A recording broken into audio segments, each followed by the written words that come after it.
Feel free to ask me any questions if you have any, Giovanni.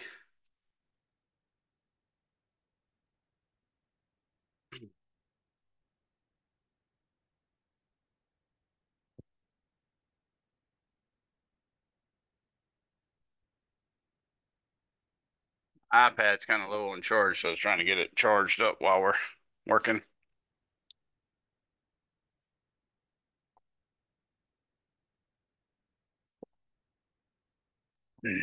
I'm good. I don't have any questions.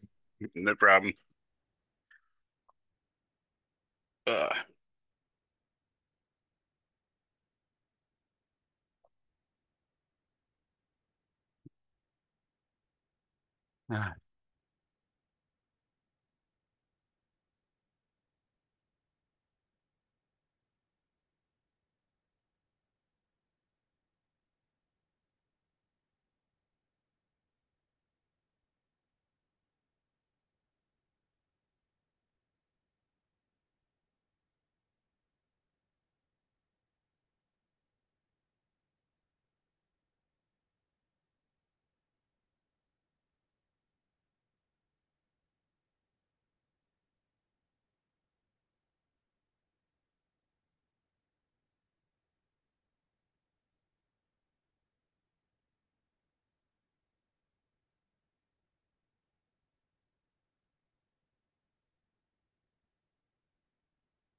it's actually time to start, everybody, but we don't have very many people. So, again, I'm asking, does anybody have any questions?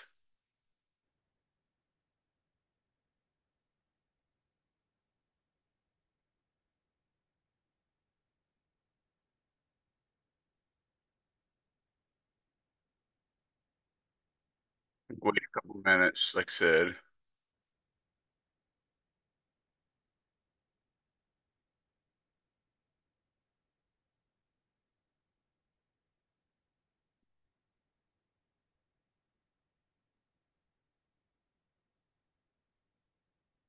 All right. I guess we should go ahead and get started. Hello, everyone. We're going to go ahead and get started. Last time we finished chapter 9, which was on momentum and center of mass.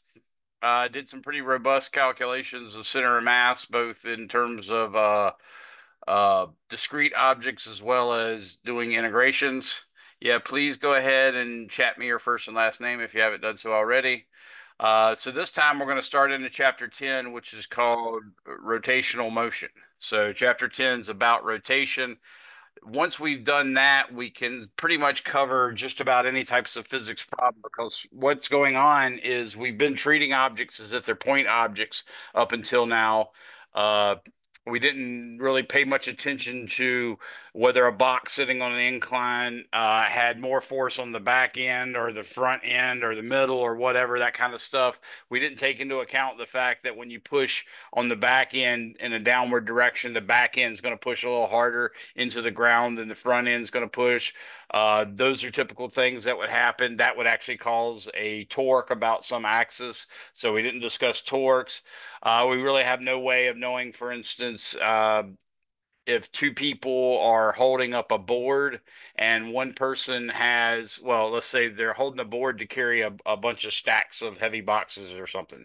So one person has three really big heavy boxes closer to their end, and the other person has one heavy box close to that, the other end. We have no way right now, without considering rotation and stuff of that sort, of figuring out what fraction of the total force the person on the left end of the board holds versus what person on the right end of the board holds. So everything's been treated that way, but we do know how to treat objects as if they're moving about their center of mass. So what we're going to do is we can think in terms of an object, uh, let's say this thing, a pretty irregular object, that clearly has a center of mass.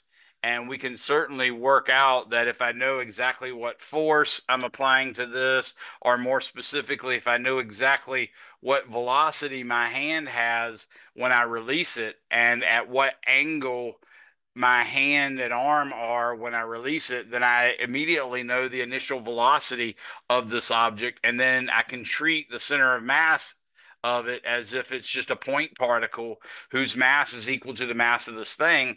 And I can calculate, for instance, how long it'll take to hit the ground based on how high it was when it left my hand, how far away it'll hit the ground. But there's a little problem in that, specifically because the center of mass is not right up against this edge. So really, I would always be off a little bit because I'm really calculating how long it takes to get the center of mass to touch the ground. So that doesn't work. But what we can do is we can assume this object is a rigid object. And what I mean by that is each individual atom in this, and you really don't have to think as small as atoms. You could just take each little chunk of matter, let's say that's 1 millimeter in size, 1 meter height, 1 millimeter height, 1 millimeter width, 1 millimeter depth, that sort of thing. And then any other one, there's a line connecting them. If it's a rigid body, then the line connecting them is never going to change the actual length. And if you do that with all the particles, then we know that the whole body is rigid.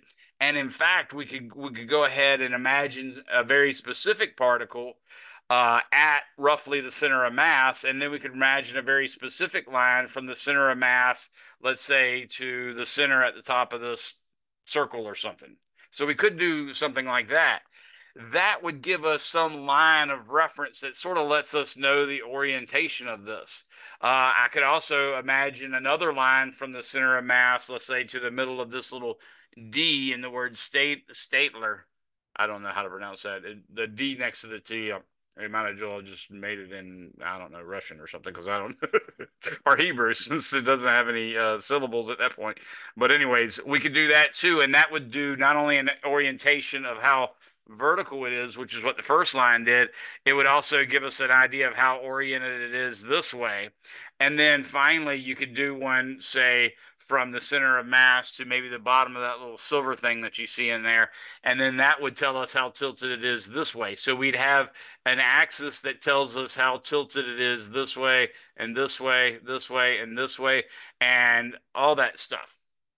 Now, if we know how to treat the rotational motion, in other words, how does this object rotate after leaving my hand as a result of whatever spin I gave it by accident? Well, that only requires us to know basically where the center of mass is, and then where that little line, let's say from the center of mass to the top center, where that is at any point in time. So if we can figure out from the way I dropped it and maybe looking at a snapshot or maybe two or three little snapshots right after it left my hand, then I could figure out roughly what the orientation of it was when it left my hand and what the rate of change of that orientation was, so that I could predict in the future exactly what angle it would be just as the center of mass came within, let's say, half the height of this object from the ground, because that would give me a little bit of a buffer. Uh, by saying a whole half, it's, well, actually, you'd probably have to say the distance from the center to maybe this edge or something like that. But either way, you could account for that just before it got to ground height. And then you can work out at that point what's the orientation of this block. Is it tilted this way? Is it tilted this way? Is it tilted that way? That sort of thing. that motion about the center of mass is what we're going to be talking about in chapter 10. And then when you combine the two, you have a translational mass, or a translational motion, which is the motion of the center of mass. And then you have a rotational motion, which is the motion about the center of mass. Once you are able to do those two things, then you can basically study anything. It's not saying that it's easy. It's just that it can be done if given the right physics, if you understand the right physics and know how to work the differential equations and stuff of that sort. A lot of times, of course, the differential equations aren't really the nicest little differential equations where you automatically get sine of kx minus omega t. Sometimes you just have to take an infinite sum and whittle down the terms as best you can. So, anyways, this chapter 10 and next chapter 11 are the two chapters that allow us to go from treating objects as point objects to treating objects as three-dimensional objects, so that not only does it matter what the force is and what the direction of the force is, but specifically it now matters not only what the force is, what the magnitude and direction of the force is, as well as what is the point of application of the force. So we're going to go into that. So let me go ahead and share my screen with you guys. We're going to start with chapter 10, as I explained, and I've got some stuff to talk to you about. And a lot of it really is just sort of review of things you already know. Actually, essentially all of it is. There's a little bit of new stuff we're going to learn, but I'll explain that as we go. So let me go ahead and share my screen with you guys. Feel free to ask me any questions if you have any already. And always, ask me questions too at any time. All you have to do is do the little hand up thing on the uh, Zoom, or you can just speak up. I don't mind. Okay. All right, I got that. Let me go ahead and put my chat window up too in case anybody tries to chat me. So I got that. Okay, so right now what you're looking at just says chapter 10, rotational motion. And I'm reminding you of an equation that we had. Hopefully you had it in pre-calculus trig. Hopefully you might have even had it before then. But it basically was this equation, L equals R times theta. When I took it, we used S equals R times theta. It doesn't really matter what the symbols are, but your book's making a point to use L equals R times theta. And what we mean by that is the arc length, which is the length along that curve. That's the L that I'm talking about. The R is the radius. So that's literally the distance from the center of the circle to any point on the edge of the circle. And then we are going to define an angle theta to be basically a counterclockwise rotation from the horizontal R demarcating line up to the diagonal demarcating line. And what we found from that is we can use this as a functional definition of the angle in radians. So specifically, we define the angle theta such that if you multiply the angle theta times the radius r, you get the actual arc length L in meters or centimeters, whatever the unit that you put in for r was. So that's what we're going to start with here. And I just wanted to show you that, and I wanted you to remember that, in fact, if you take this formula and compare it to the formula for circumference, which you probably recall is C is equal to 2 pi r. If you also remember that L is equal to R times theta, then you might think, okay, well, what angle is it when I go all the way around? And obviously, you would probably say that's a 360-degree angle. So if we let theta be the equivalent of 360 degrees, we know that the L would be 2 pi r. So I can put 2 pi r right here, and then I have r theta here. That tells me that the 2 pi r equals r times theta means the theta equals 2 pi.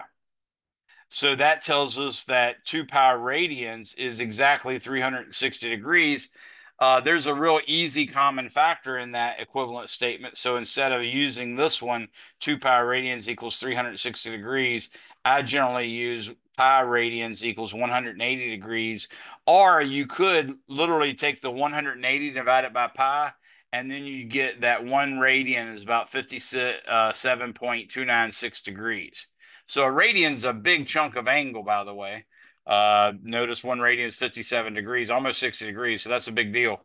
But either way, we now have a equation for the arc length in terms of the radius and the angle through which the radial line sweeps to make the arc length. So that's somewhere to start. Now, in addition to that, we've got some other neat things. Like before, we were using motion along an x-axis, but now I'm talking about rotational motion. So really what I'm thinking about is an object maybe starting there where that little dot is, and then it goes around, and really the coordinate that we could use to measure it really is the angle theta. So it went from this angle to this angle. Therefore, the whole displacement is that angle right there. Okay. So if we think in terms of what we did with velocity earlier, we could probably come up with some neat ideas. And that's what we're going to do now. I'm going to say, well, let's define a quantity, and I'm going to call this the angular speed. And I would like something that sort of looks like a V, maybe, but I know that nu is not good because we're going to use that for frequency later. So we're going to use omega to represent the angular velocity.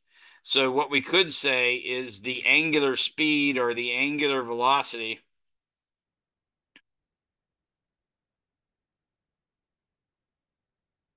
is omega, then I can make the conclusion that omega bar, the average angular speed, would be delta theta over delta t, because that's just like what we did with the average velocity was delta x over delta t. From that, we can also say that the instantaneous omega would equal the limit as delta t approach zero of delta theta over delta t, like that. And of course, that is d theta over dt. Now, I didn't like how that theta turned out. So that's d theta over dt is equal to the instantaneous velocity. So here's one equation. The average velocity is sort of like the displacement divided by the time, and the instantaneous velocity is equal to d theta dt. Now, I will tell you, your book is making a point to try to treat this omega as an angular vector. But he has to do that and then tell you that it's not actually a vector. It's what we call a pseudo vector or an axial vector. What we're treating the omega is you take your right hand and you curl your fingers of your right hand in the direction something's rotating. So for instance, if I look at something that's rotating clockwise, which for me is the direction I'm looking at from behind my hand, which is this, going up from the top to the right and downward, that's a clockwise rotation.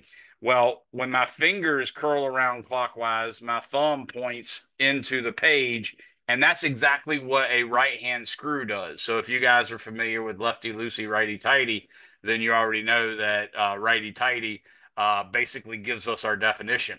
So if you actually wrap your fingers in the direction of the rotation of the threads of a right-handed screw, which is basically almost all screws, okay, then your thumb would point in the direction that the screw is going, and that direction happens to be the rotational or angular speed direction.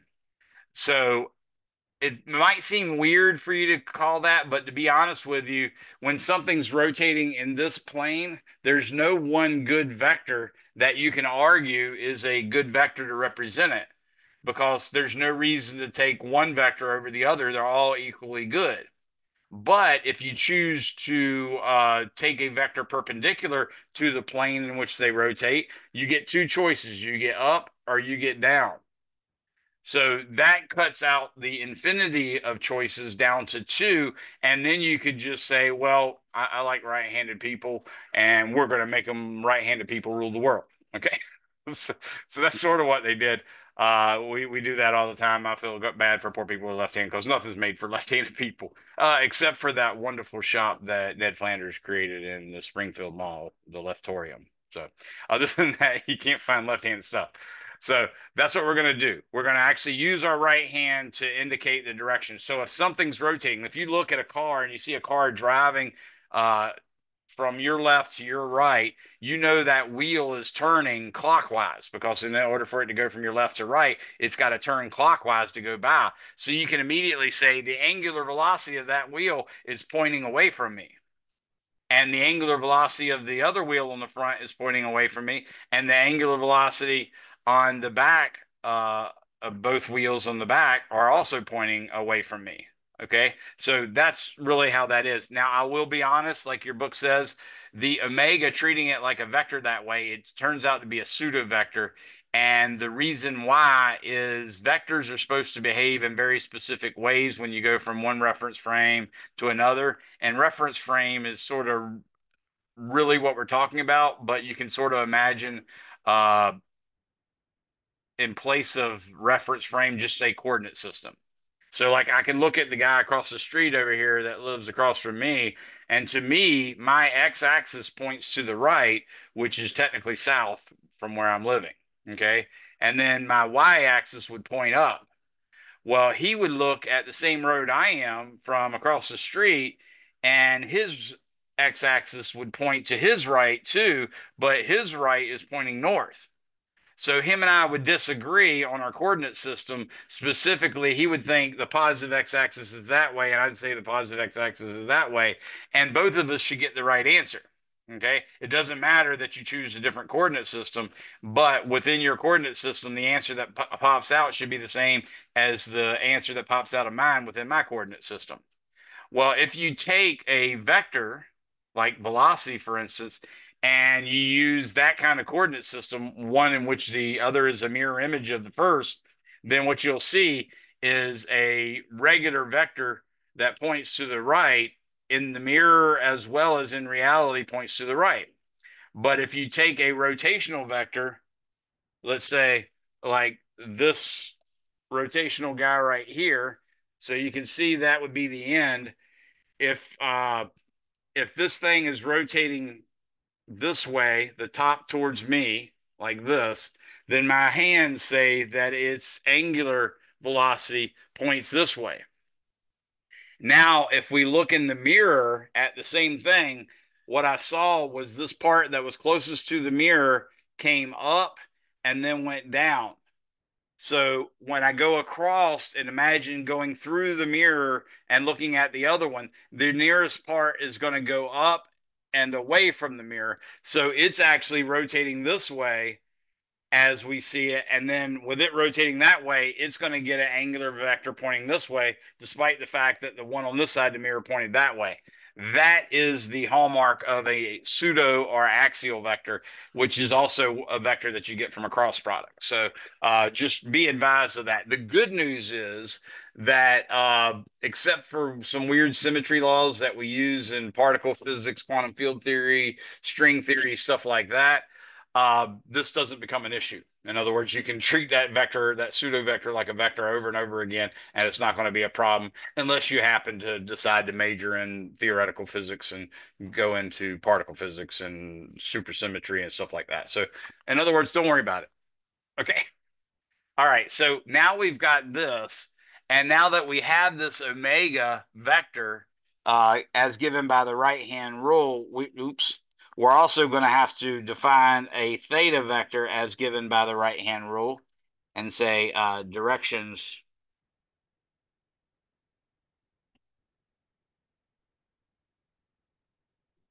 given by a right hand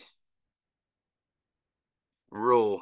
I will promise you the easiest mistake to make on a physics test is forgetting that you're right-handed and writing with your right hand and using your left hand to do the right hand rule. So don't do that. It's if you want to do the left hand, you can. You just got to change the answer to the opposite. Okay. All right. So now that we have this quantity, let's look at something else. What I'm going to do is I'm going to apply d by dt to both sides of L equals r times theta. So in this case, I'm going to assume that the object's going actually in a circle so that r is a constant.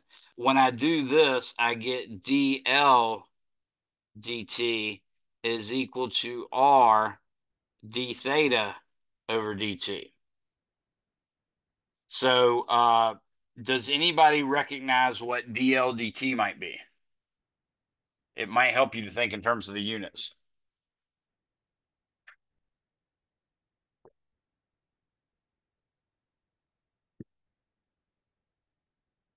Anyone?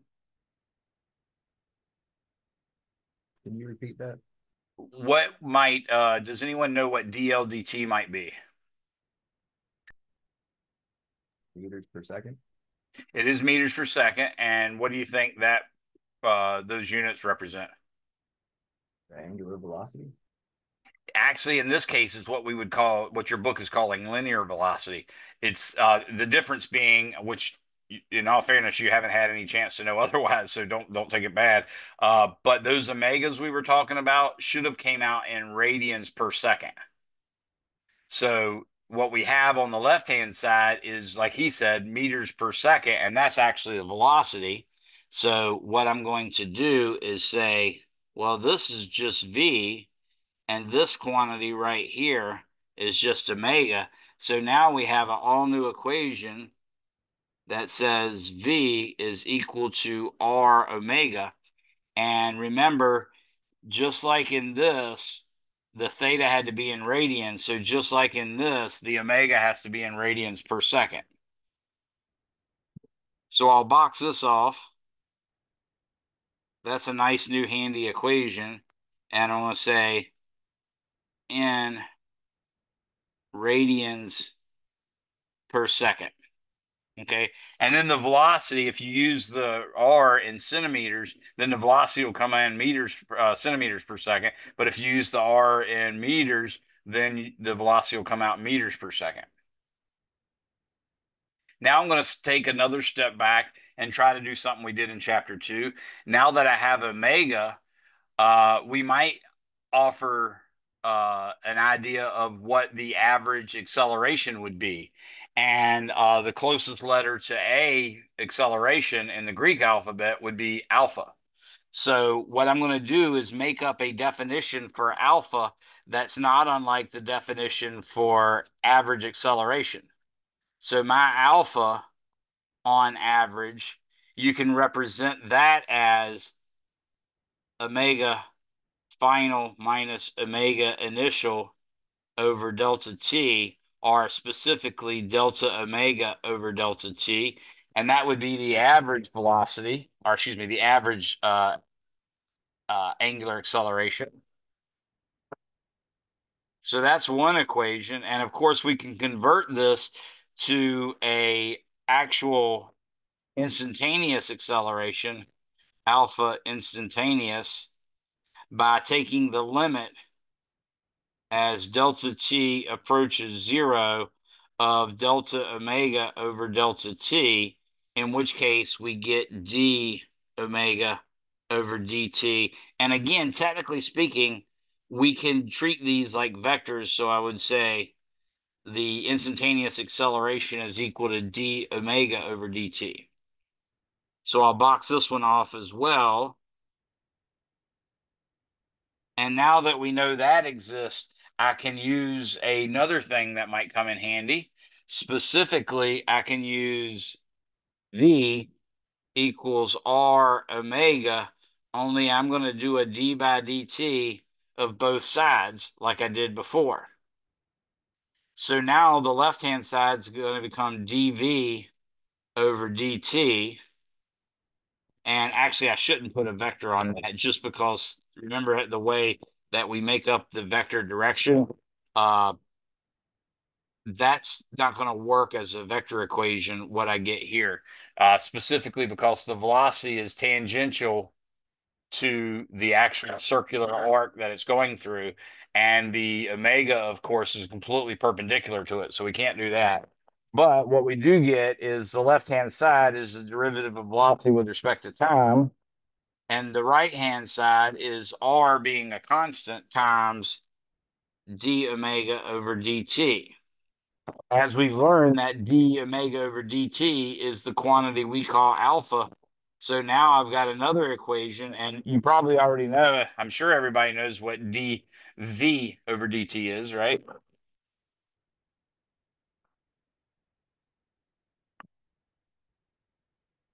This is the acceleration, and your book is calling it the tangential acceleration, which is fine.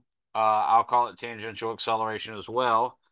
So that's what the A is, and that's equal to R times alpha.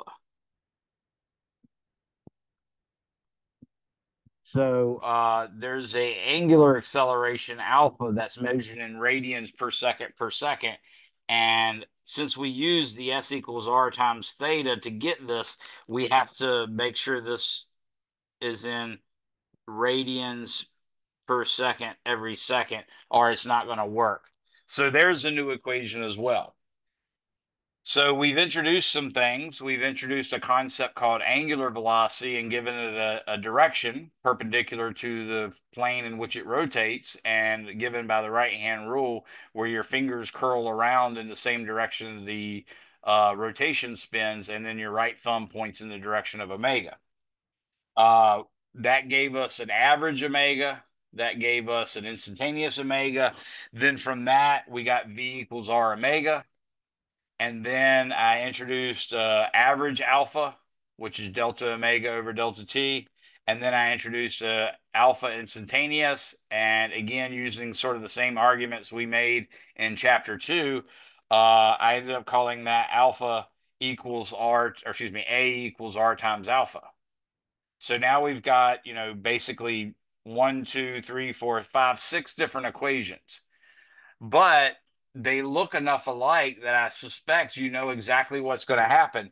So, for instance, if I set that alpha instantaneous equal to a constant and then I integrate, you know what's going to happen. I'm going to get the typical equation that I got when I did it in linear motion, only the variables will be slightly different. So, with that in mind, let me give you what I'm actually going to get. Let's see if I want a different color. I think I kind of do. Yeah, I'm going to use green. I don't know why. I just want to use green. So if I were to say, assume alpha equals a constant, then we get alpha equals d omega over dt equals a constant. Well, my first integral is going to give me omega equals omega 0 plus alpha t, which looks a lot like v equals v0 plus at. And in fact, I'd probably want to write them in the opposite order, so I want to do that now. Sorry about that. So we would get omega is equal to omega 0 plus alpha t if I integrated that little thing. And that looks exactly like v equals v0 plus at. That's not a coincidence. Okay. It has to be the facts, specifically because the equations are identical. Now, if I set that omega equal to d theta dt, I can integrate that again. Only the omega is w omega 0 plus alpha t, and I've got to integrate that. So when I do that, what I'm going to get is theta is equal to 1/2 alpha t squared plus omega 0 t plus theta 0, which looks exactly like x is equal to 1/2 a t squared plus v0 t plus x0. So we've got a whole new equation, but lo and behold, it's the same equation that we use. The only thing is we're using different symbols. Instead of x, we're using theta. Instead of v, we're using omega. The time is the same. We're going to see some other stuff as well. For instance, there was the equation v squared is equal to v zero squared plus 2a x minus x zero. You guys remember that one? Anybody want to take a guess at what that looks like in the rotational world?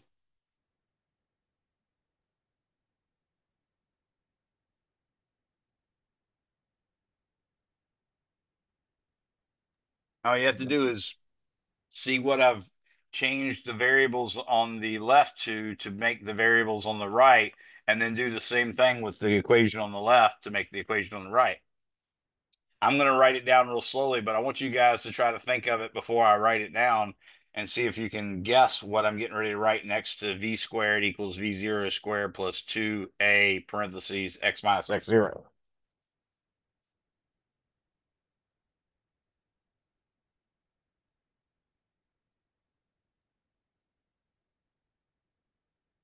And lo and behold, that is exactly an equation that is allowed.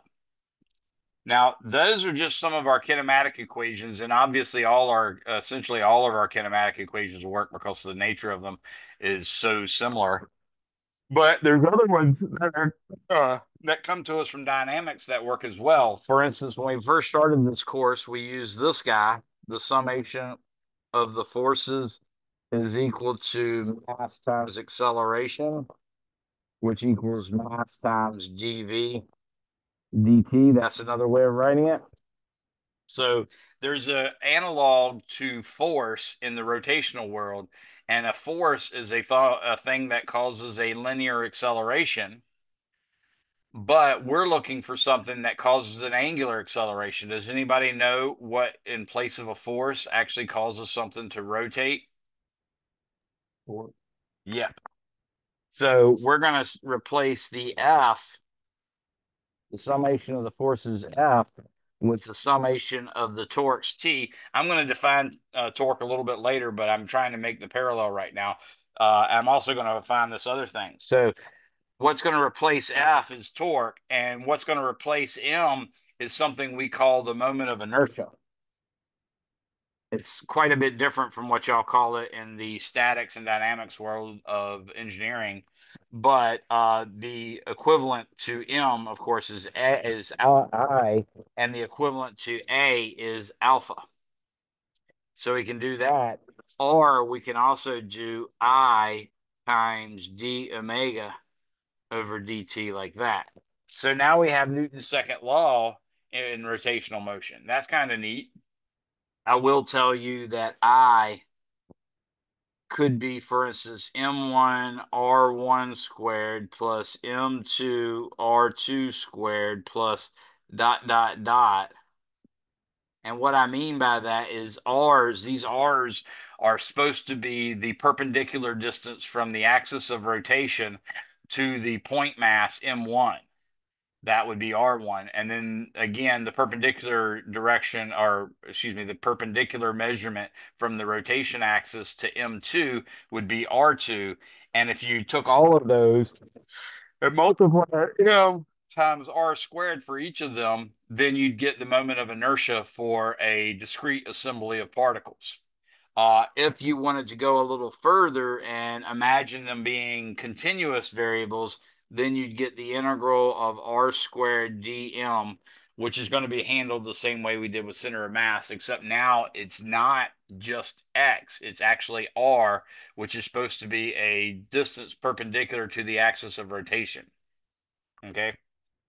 So that's basically what I is. Again, we'll deal with that a little bit more, just like we'll deal with the torque. But we also had another version of Newton's second law. Boom. That version was the summation of the forces is equal to dp dt, and p is equal to mv. Well, in the rotational world, it's going to be the same thing. We're going to have the summation not of the forces, but of the torques. And the variable that we use for P in rotational motion is L. So we're going to say that's dl dt. And I'm going to say L is actually equal to R cross P. By the way, I could tell you that tau is equal to R cross F like that as well.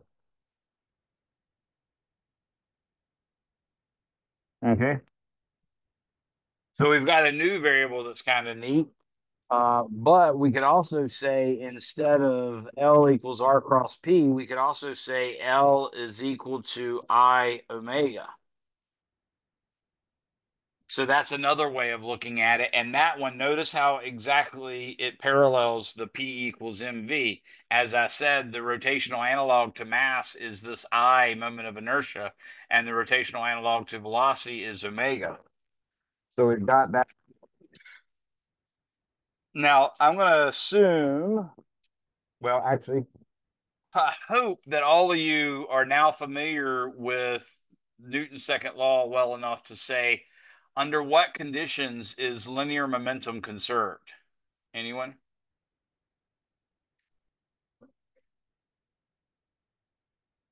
Under what conditions is the linear momentum P conserved? That's what the whole last chapter was about. And I took a couple times to make sure you guys were getting it, hopefully, but it's very common for my students still not to get it. So if you don't know, No that's external forces. exactly. The external forces have to be zero. The sum of all of them, or it has to be so small that we can neglect it. But yeah, it's generally the total forces would equal zero. And you can look at the equation on the left and see why that's the case, right? So what do you think has to be true for L, the angular momentum, to be conserved?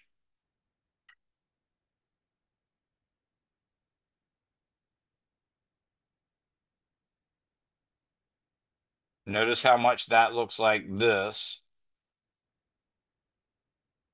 and notice how much, or specifically notice what had to be zero in order for us to say P was a constant.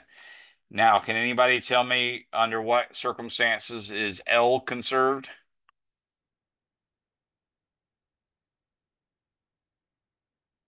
No external torque. Exactly. If the net external torque acting on the system is zero, then angular momentum will be conserved. And that's your classic ice skater scenario where she or he starts spinning with his hands up above his head, both arms in tight, cutting basically his arms and legs, all sitting very close to the rotation axis of the skater and spinning very, very fast. But then, as the skater brings both arms down, that weight moving out a farther distance from the rotation axis forces the I times omega, which is a constant. It forces the I to go up. So, since the I times omega is a constant, the omega has to what? If I goes up and I times omega is a constant, what does omega have to do?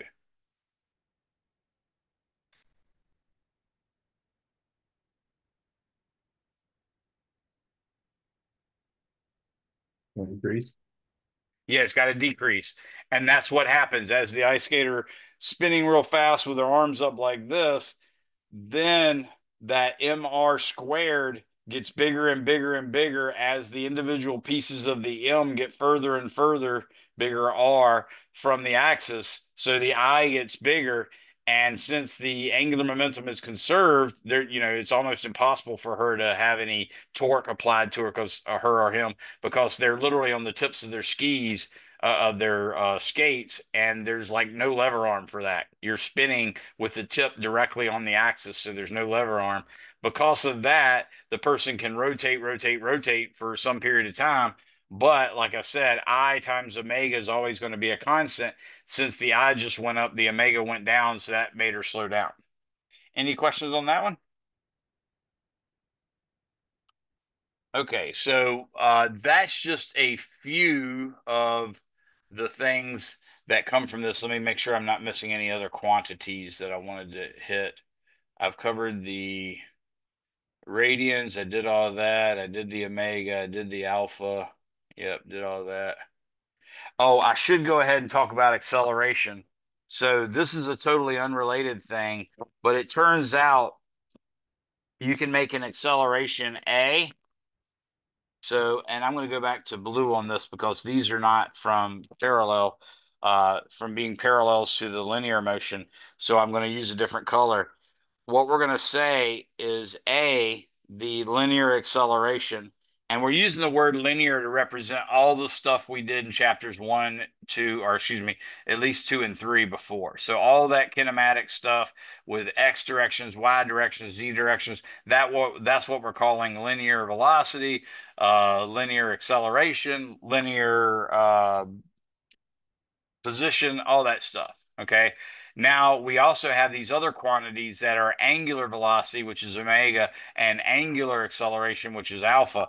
But I got to treat that in terms of these two. So it turns out the total linear acceleration is equal to an acceleration that's tangential, in other words, parallel to the instantaneous velocity, plus an acceleration that is, your book's calling it sub r for radial. I'm actually going to go ahead and write radial slash centripetal. And I'm just doing the centripetal because I want to remind you that that specifically was a radial acceleration. It was an acceleration that went along a radius from the arc of the circle in which it was traveling towards the center of the circle. So, more specifically, I want you to understand that this tangent is basically r times alpha, and that this centripetal one is supposed to be v squared over r. But I'm going to say uh, v squared over r is also equal to r omega squared. And actually, since I was using a big R, I should probably use a big R down here too. So I'll do that. So that's r omega squared over r, and that gives us r times omega squared. So that's also what this acceleration is. It's r times omega squared.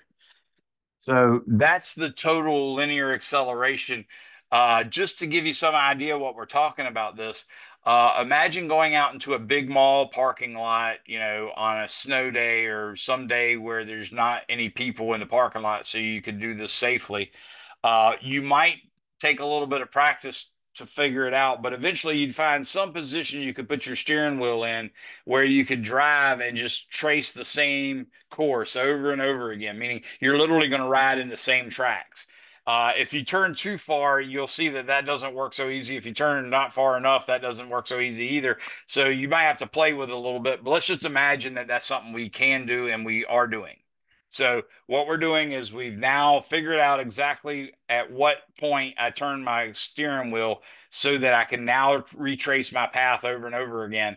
And then I use like a belt to tie my steering wheel to the door so that it will constantly go in that direction and I don't necessarily have to hold it. Not a safe thing to do, and I don't want you to do that, but I'm just saying that's something that we could imagine doing.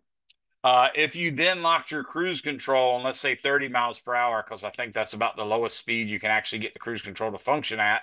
But if you do that, then what you would find is a tangential would be zero. But even though the speedometer is consistently reading 30 miles per hour, and we're assuming like a perfect cruise control here, so it never would deviate from that, even though it does hold a constant 30 miles per hour, the A tangent or the A radial is not zero. That's the V squared over R acceleration, which in this form we can write as R omega squared. Now, if you decide to hit the accelerator, then you're going to actually cause the velocity to go from, say, 30 miles per hour to maybe 35 miles per hour. That hitting the accelerator actually increased the A tangent from zero to some new quantity. So that's what the A tangent is. Alternatively, if I hit the brakes, I would actually reduce the A tangent from zero to something negative. So it'd literally be going backwards. But the main thing is, I want you to understand that hitting the speedometer or hitting the brake, hitting the clutch, which makes the engine stop push, that's going to affect a tangent. And really, it's just the maintaining the circle is what a radial is. So now that we've done all that, we should have a good enough understanding to start working on the examples that I've made. So let's turn to the next page. It says a bike wheel rotates through 4.75 revolutions. How far is that in radians? So I'm just making use of what we already had. I'm also going to take the time to introduce the variables so that we'll know exactly what's what as we go along. So here's my solution. We're looking at a bald eagle example. Oh, you look, you're not seeing the bottom, the top one? Oh, yeah, it's up at the top. You should be able to see that. Uh, I don't know how to Oh, make it. that was my mistake. Oh, My is your bad. screen just didn't fit? Okay, that's cool. Yeah, you might have zoomed in or something, but yeah, there you go. So solution, and in the solution, what we're going to do is we're going to say theta is equal to 4.75 revolutions. In other words, I want you to think, hey, when someone gives me a measurement in degrees or radians or revolutions, I want you to immediately think that's the variable theta. In this case, it is in revolutions. And I think that's sufficient for right now. So now that I have that, I'm going to say theta equals 4.75 revolutions. Now I'm getting ready to do a unit conversion, so I'm going to write it over one so there's no ambiguity as to whether it's a numerator or a denominator. Just good practice that I'm trying to get my students to emulate. So now what I'm wanting to know, does anybody know how a revolution is related to a degree, say?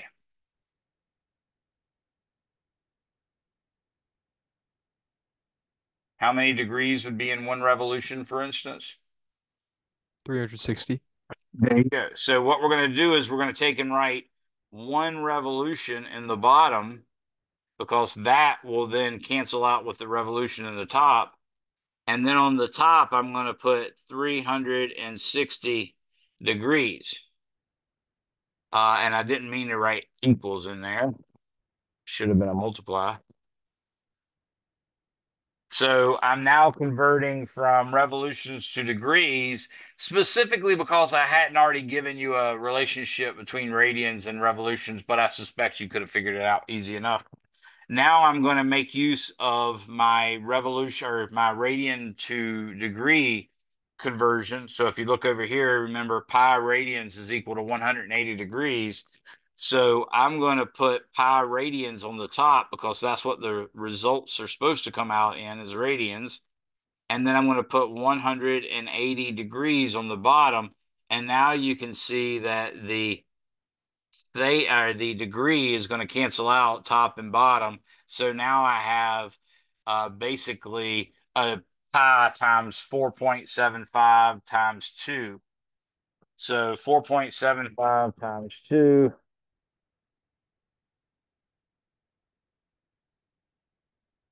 gives me 9.5. So this is going to be 9.5 pi radians. Now, I like having my radians in terms of pi, but sometimes you just need a number. So I'm going to go ahead and show you both. In this case, I don't know why I wrote in purple, but I guess I'll just stick with it. But I can take the 9.5 and multiply that by 3.14159, and that gives me 29.84 roughly. And that's radians as well. So that's our actual answers, plural. A 4.75 revolution rotation of a tire is 9.5 pi radians or 29.84 radians. And really, I shouldn't have more than 3 sig figs, so I'll put an underscore under that 4. Any questions on that one? So yeah, that's supposed to be really, really easy. In fact, we could now hopefully do example 10.2, which will be a little more taxing, but still not hard. So it says a bald eagle's eye has an angular resolution of about 1 arc minute. Now I'm assuming, I'm pretending like I think you guys know what an arc minute is, and I'm sure some of you do, but in general, don't worry about it. I didn't expect you to. But I will tell you that an arc minute is to a degree as a minute is to an hour. So, how many minutes are there in 1 hour?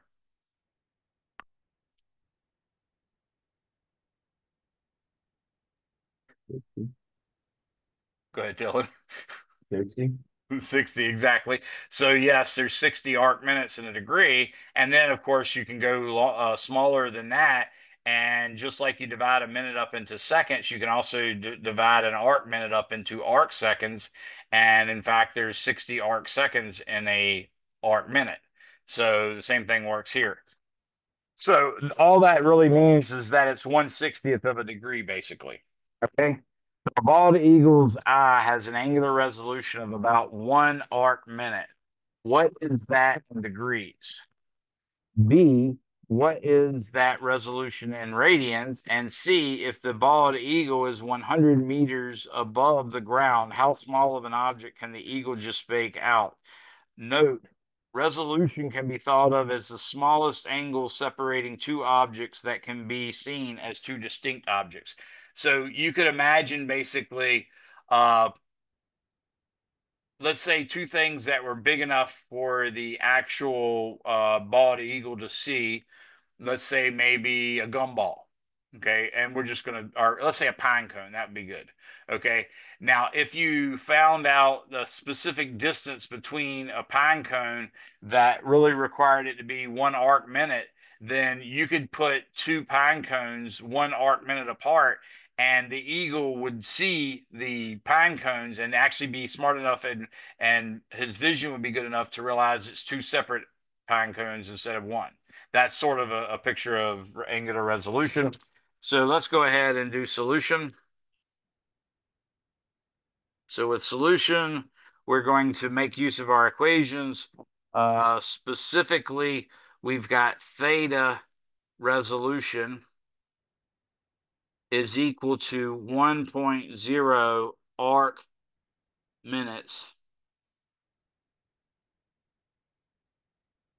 Okay, I'm going to put that over 1 because I'm getting ready to do some crazy unit conversions.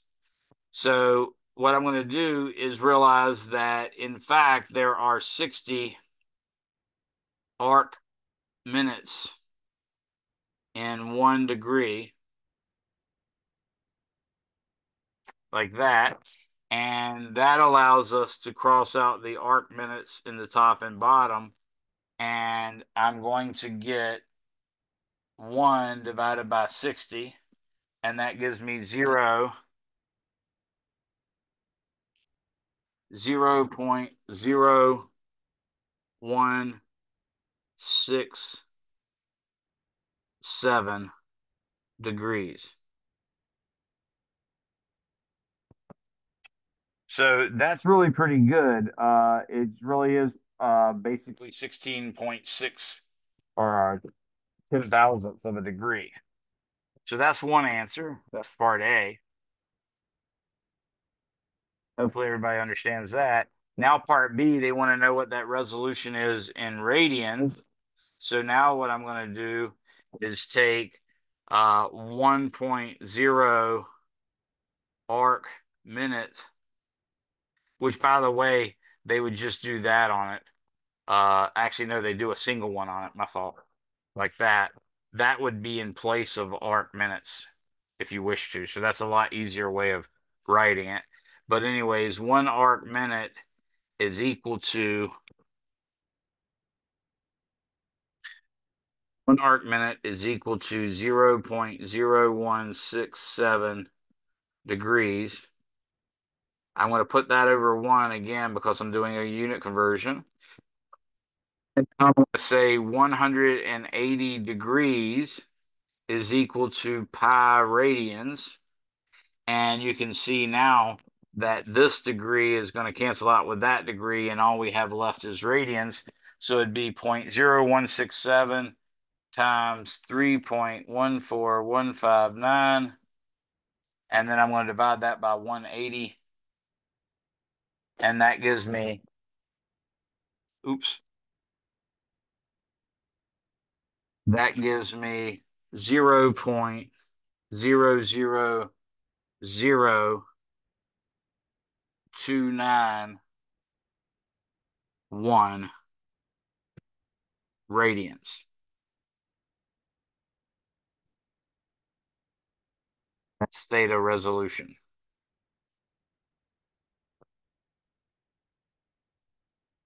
Any questions on that one?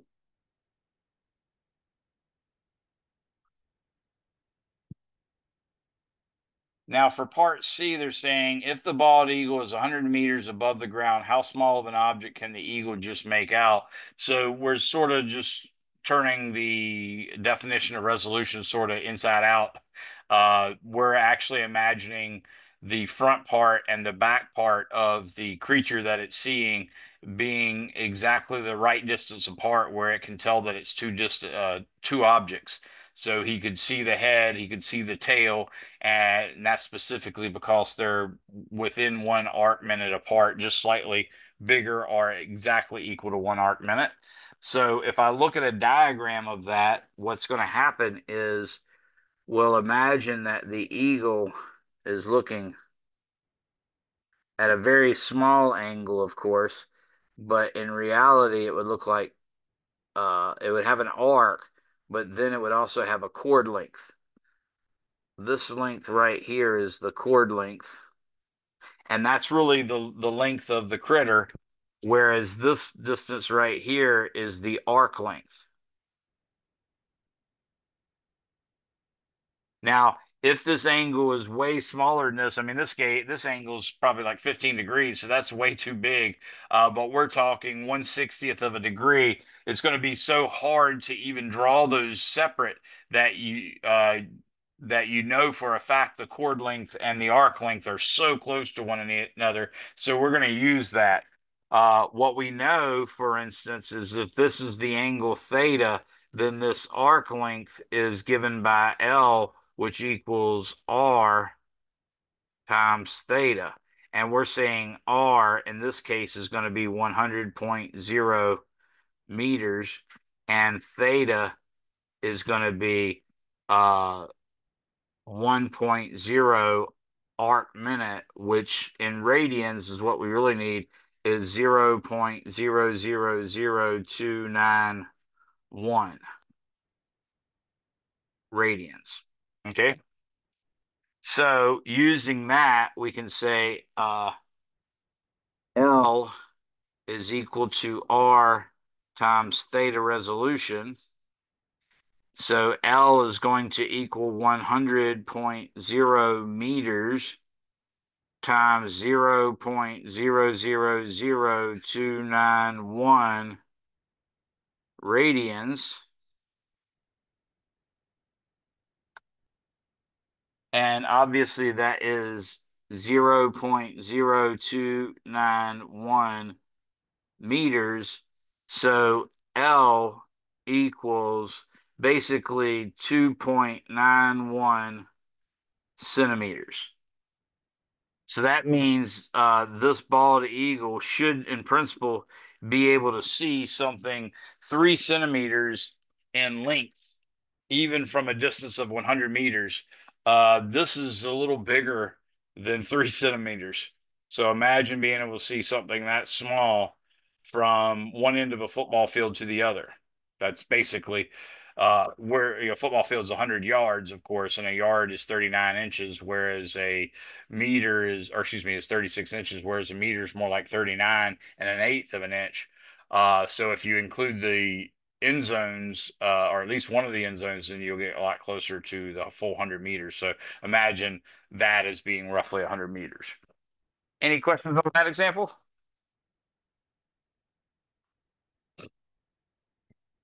Okay. So we have another one. On a rotating carousel, there is a horse mounted 5.0 meters from the axis of rotation, and there's an elephant mounted at 2.5 meters away from the axis. A, which animal has the greater linear velocity? B, which animal has the greater angular velocity. So what I want you to realize is this carousel with the animals mounted on it. Hopefully you've all been to a amusement park or something like that and seen a carousel like this with little horses that go up and down and that sort of thing. That's what we're talking about here. But what you're imagining is maybe say this little cup right here could be thought of as the carousel and it's rotating like this. Now, if you imagine something stuck to it, which I can't do right now, ooh, I can do it if I hold it really still. So I'm going to try not to rotate this fast. Now, notice right now you guys are looking at the Statler with the three pencil points. Okay. So what I want to do is I want to rotate this and I want you to see how much angular distance has been traveled in a given unit of time. So if I do this 1,000, 2, 1,000, 3, 1,000, 4, 1,000, 5, 1,000, 6, 1,000 right there. So in roughly 6 seconds, I made a rotation of how many degrees? Anybody?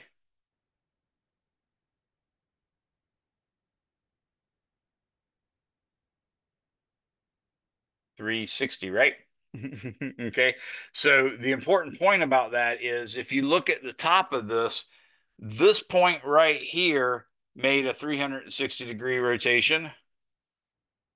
This point right next to it made a 360-degree rotation. This point next to it, this point next to it. All these little points, no matter how far away they are from the axis, they all made a trip around that went through 360 degrees. Now, if they're actually on the axis, then they just rotated in place, but they rotated 360 degrees. So that's what I wanted you to understand. So hopefully, can you tell me, based on that, which one of these answers or which one of these questions, A or B in 10.3, can we answer now?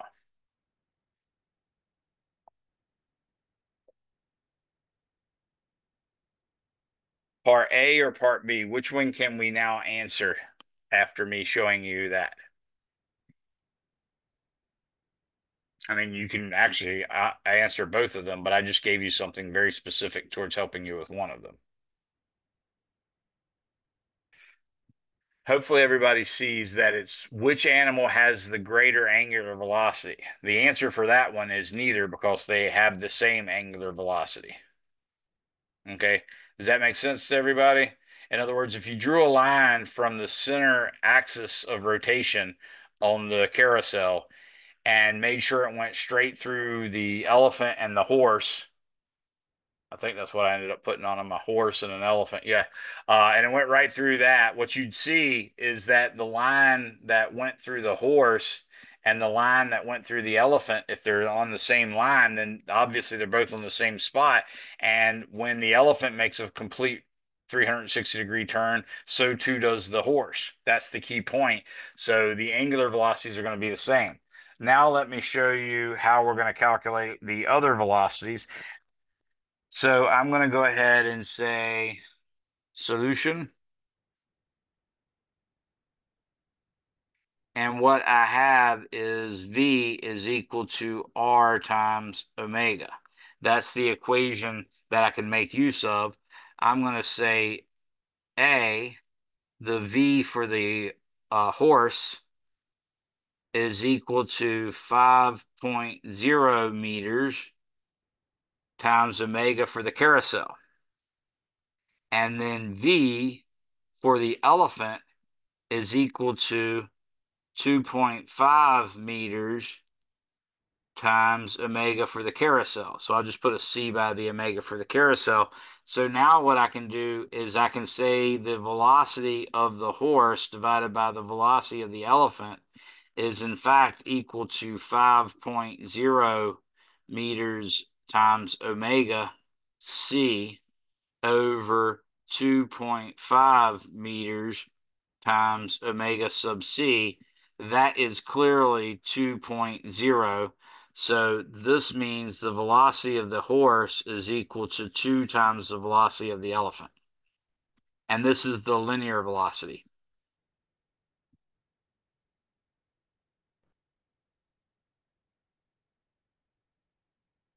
So the linear velocity is the one that's measured in meters per second, for instance. Now for part B, omega carousel for the elephant is equal to omega carousel for the horse. So the answer is neither, or neither.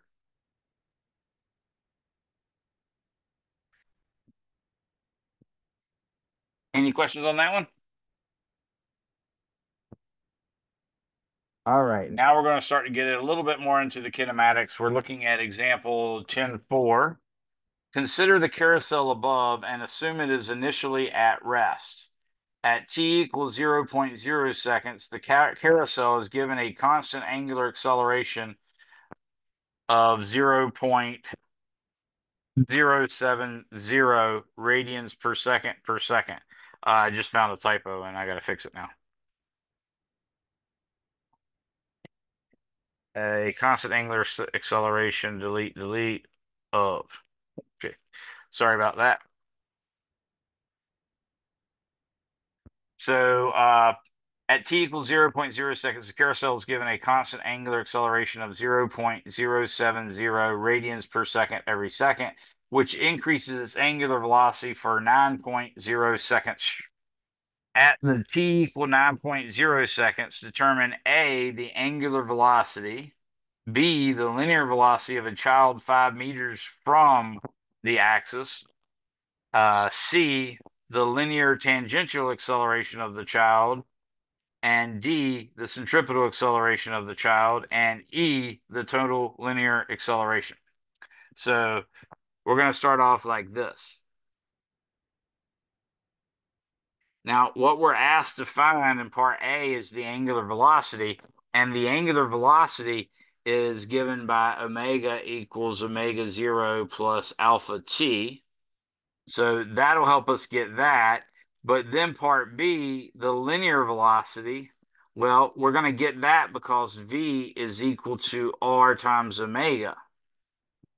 And then for part C, they want to know the linear slash tangential acceleration of the child. Well, that means we're talking about A, linear acceleration, or excuse me, yeah, tangential or linear acceleration of the child. And in this case, that's A is equal to R times alpha. And then for part, that was the linear velocity, that was angular velocity. We did the angular velocity, we did linear velocity. C, the linear tangential acceleration of the child. And D, the centripetal acceleration of the child. So we also need A centripetal. This is A tangent. A centripetal is equal to R omega squared. Remember, that's the V squared over R, but I showed you that we can use R omega squared too.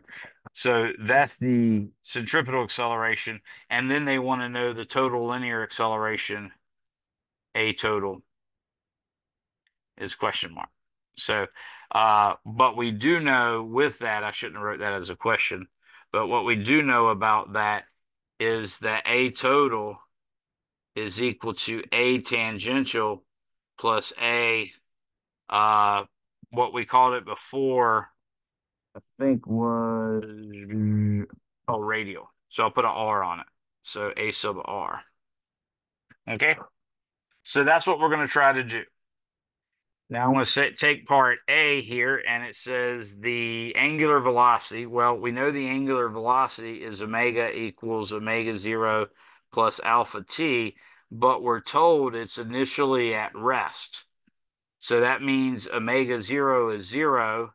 So I'm going to write 0 plus 0.070 radians per second squared times 9.0 seconds gives me, of course, 9 times 7 is 63.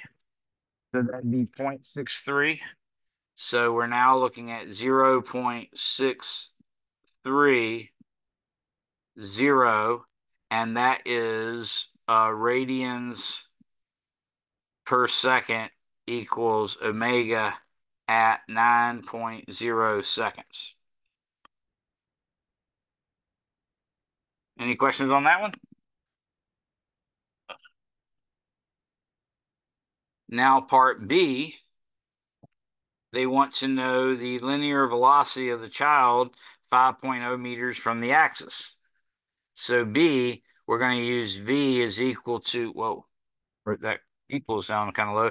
V is equal to R times omega. So this is again at the 9-second mark.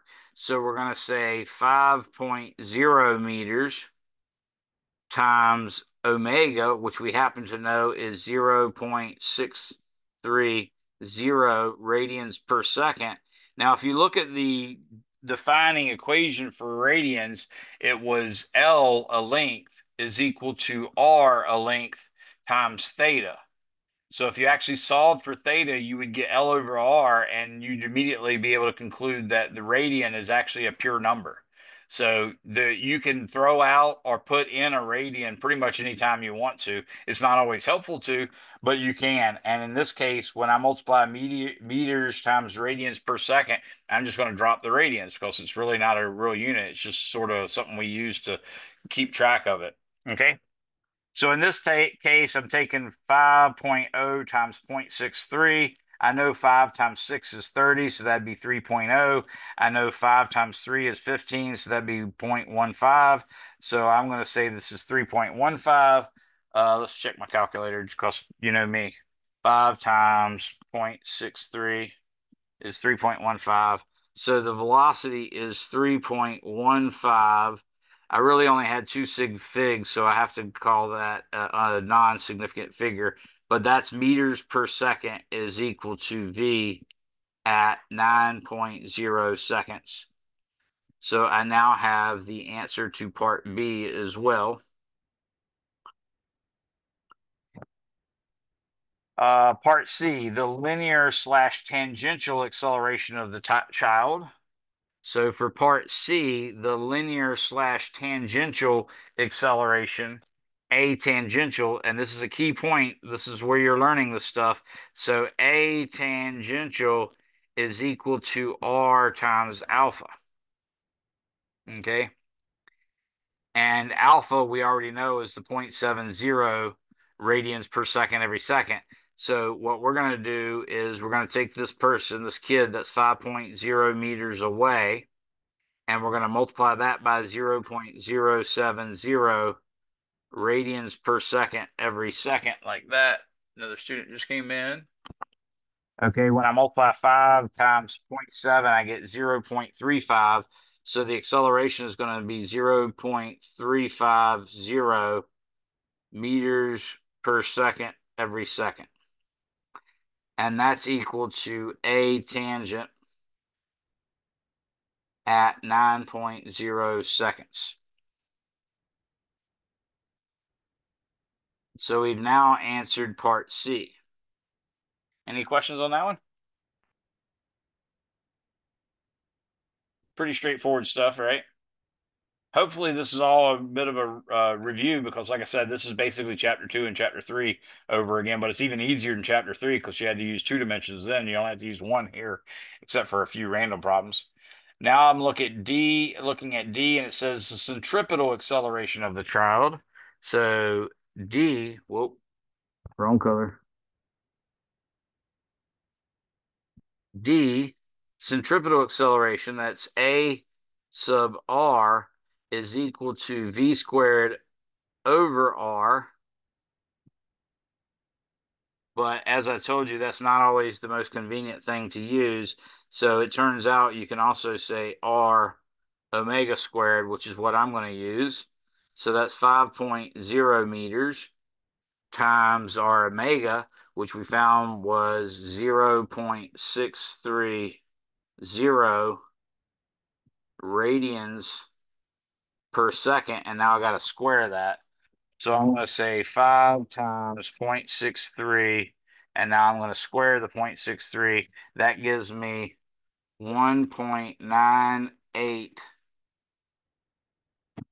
I'll call it at that because we're only supposed to have 2 sig figs. I'll put a 5 there, and these two are extra sig figs, and that is in meters per second every second, and that's A sub R at 9.0 seconds. So we've got that all worked out. Now what we want to know is the total linear acceleration of the child. So part E, A equals A total. And this is vector addition. It's supposed to be equal to A tangential plus A radial. Okay. And remember, I gave that to you and showed you that tangential meant R times alpha and radial meant R times omega squared. And now you need to remember that tangential would literally be parallel to the velocity, which is tangential to the circle. And R, the A sub R, is actually centripetal, so it points towards the center. That means they're literally at 90-degree angles to each other. So what we're looking at right now is we can imagine, for instance, that we have a tangential acceleration. Sorry about that. We've got a tangential acceleration, a tangential going this way, and then perpendicular to that is AR, and the AR we found was 1.985. Oh, heck. 1.985 meters per second, and the A tangent we found was 0.35 meters per second, like that. Okay. And that means the net acceleration, A total, is given by A total is equal to the square root of 0.350 meters per second squared plus 1.985 meters per second squared. So 0.35 squared plus 1.985 squared. That gives me 4.06. Now I'm going to take the square root of that. So the square root of 4.062725 gives me 2.016. And that's meters per second every second. That's the magnitude. And then theta, this angle right here, theta will equal the tangent inverse of 1.985 over 0.35. Obviously, I didn't draw it to scale, but that's not too big of a deal. So I'm going to say shift tangent, and then I'm going to use parentheses 1.985 divided by 0.35, close parentheses. That gives me 80.00 degrees. So that is our specific A total. Our A total has a magnitude of 2.0 meters per second. And is it an angle 80 degrees inside of the tangent vector? So towards the center, but inside of the tangent vector. Anybody have any questions on that one? All right. Well, I had another one in the queue, but we'll have to work on that some other time. It's time for actual class to be over. So my plan is this, everybody. I'm going to try to make up a practice test probably sometime today or first thing tomorrow. And since you guys meet on Monday and we're off on Wednesday of next week, Monday's our last day before the Thanksgiving break. So I'm going to try to put a face-to-face test available that week. Actually, I'll make it available like Monday of that week, and you'll have till Monday when you return from Thanksgiving to get it back to get it finished. And actually, I'll say till Tuesday of Thanksgiving, just because I know some people might have a hard time getting it scheduled. But I'm going to do that, and we'll have a practice test up for that. And I'm planning on having an online test that'll be due before Thanksgiving. Same material, so I'm only going to make one practice test, and it'll be basically a chance to you to do the practice test, and then you can see what the real test will be like. So you folks are ready to go. Make sure you chat at me your first and last name if you haven't already. But thanks for coming, guys. Thank you. Andrew, I did get a message from you, and I went to reply to it, and I couldn't find it. And did you miss more than one, or just one? Yeah, I missed more than one. You missed. Okay. Did you miss the online ones too? Not the online ones, no. Okay. So I will set up and let you get that done. Do you think you can get to a testing center any of this time? Are you out of town or what? Yeah, I'm back in town. I probably could. I mean, I could give you like the whole week and next week or whatever, but the only problem is I really just wanted to put out the solutions to the test, but I have you Oh, and a couple other students that haven't taken it yet, so I can't do that. So just looking for a way to get you in there whenever you can. You all right. think you might be able to this week to do one of them at least, and then maybe the next one the following week? You could. We're Yeah, I actually on probably camera. could You do don't have that. to do it. Just let me know. Send me a text. Let me know what day you think, and we'll work on it that way. All I didn't right. want to put you on the spot right in front of class and on camera too. So sorry about that. I just wanted you to address it and just call me back, or like I said, send me a text message, or that would be the best way. You can send me an email, but a text message would be much more easy. So thanks, Andrew. Appreciate it. All right. We'll get you set up. Don't worry. Thank you. Mark, did you have a question? Yeah, it's the practice test, like Yes. four questions, I think.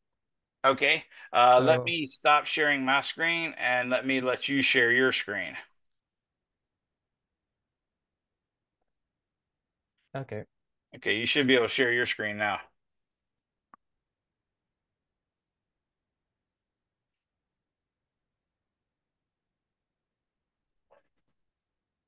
So I had a questions about uh this one.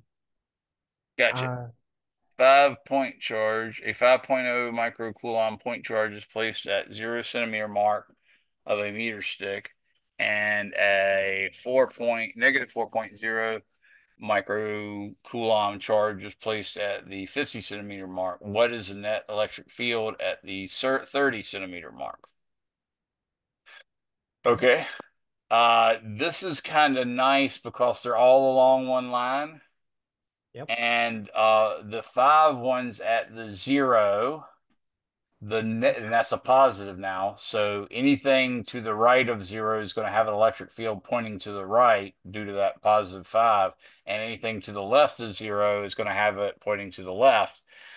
Uh, then at the 50 centimeter mark is a negative 4 microcoulomb charge. So that means anything to the left of 50 centimeters is I'll also going to go feel an electric field pointing to the right. right, and then to the right of it, we'll go to the left. Exactly. To the right of it, go to the left. Yep, exactly. So they want to know what is the net electric field at the 30 centimeter mark. So 10 centimeters closer to the 4 microcoulomb charge, or 10 centimeters away from the 4, no, 20 centimeters, sorry, 10 centimeters closer. So yeah, what did you do? Is this your work on the side? Um, Yes. something like that. Let Yeah, me let's get see, my paper out. 8.99 times 10 to the ninth times the 4 microcoulombs times the point 0.2. Excellent. And And that I think square it's gives you this one right here. 899,000. And when you did the other one, you got 499, or actually essentially, yeah, 499,444. So Mhm. those two are just going to be added together, not subtracted. Okay, that's where I messed up then. So it Does that been make sense? Because they're one both pointing to the right. So going you to the right add, direction. yep. And you even said it right. So I'm not sure why you chose to subtract because you certainly had worked it out that they're both pointing to the right. Just remember, if they're both pointing in the same direction, their magnitudes add. If they're pointing in opposite directions, their magnitudes subtract, and the one that's bigger wins. Okay, I may have just misclicked the button there. Yeah, that would seem pretty reasonable since you could answer it on your own. What next? This one, I wasn't really sure how to draw this. So like this Hmm. is what my initial shape looked like. So there's three wires Uh-huh. going vertically, so up, Right. but then they say that they pass through three corners Ah, of a horizontal square, and like does it mean like this or something? But and then they say that the fourth unoccupied square, so like one of the square was unoccupied. So yeah, I just wasn't sure like how to like do yeah. this. Imagine a table, and three wires are three of the legs, and the table's missing a fourth. A table, and these are the wires, Exactly. So and your it's your missing. wires are the actual legs going up. Oh, okay. Oh, I see now. Okay, I think I get it a little bit. Okay. So the big thing with this one is you know the formula, of course, for the magnetic field uh, due to a current carrying wire. That's the mu zero I over 2 pi r. But the Hmm. biggest part is do you know the direction? So, for instance, that rightmost wire, what direction is the magnetic field at that other corner due to that rightmost wire? Let's see. So F is thumb, QV is the pointing, and B is the middle finger, and the magnetic field. So I is going up.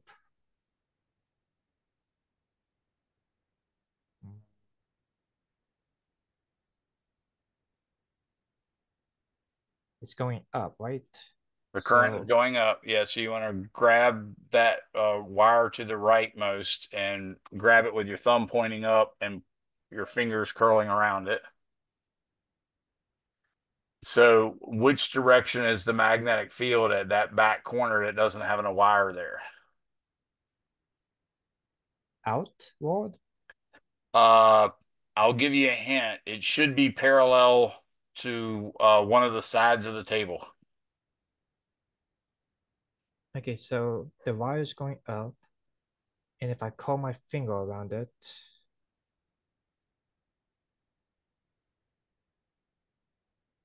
so this is the wire.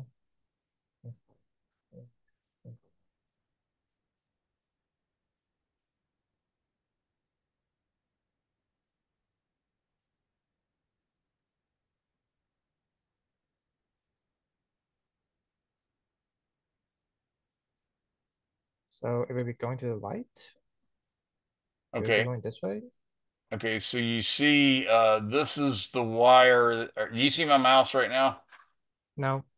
Oh, you don't? Okay. That's a problem. So I'm looking at the leg that's closest to the arrow you just drew. Yeah, the one you were just on. Now, go up to the corner of the box that it's at, corner of the table that it's attached. Okay, that corner is good. That's the corner at which we wish to know it. And what I'm going to express to you is that the magnetic field at that corner will be parallel to that back side of the table. So right there at that corner, right in front of the marker you have, parallel to that back side of the table, that's going to be, yeah, exactly that way. It'll point to the left. That's the direction of the magnetic field due to that one wire we were just talking about. So point this way. Yep, parallel to that table. We're assuming, and of course, the table is a right angle and all that good stuff. Now, if you did the other table, the diagonally across from that corner of the table to the other wire, then you'd be touching that back one that's the leftmost. That current's going up. So which direction would the magnetic field be at that same corner back there? Um, Hold up. Uh, Yeah, this is complicated. Yeah, it is. So, sorry, what are you asking? Okay. Let's say this is your total. Oh, Okay. The wire we just did was this one, and it was right here. And what I did was I grabbed the wire like this with my hand, and I uh-huh. saw that over here my fingers would be pointing parallel to this side. Now I'm going to do this wire right here. And what I see now is over here, since the current's going up, over here, the current's going to be going that way, or excuse me, the magnetic field is going to be going that way. So I get a magnetic field that points this direction from the first one we did. Uh-huh. Okay. And then it's going to point this direction from the second one we did. So it's going into the screen for you there, but parallel to that short side of the table. So it'll be something like this.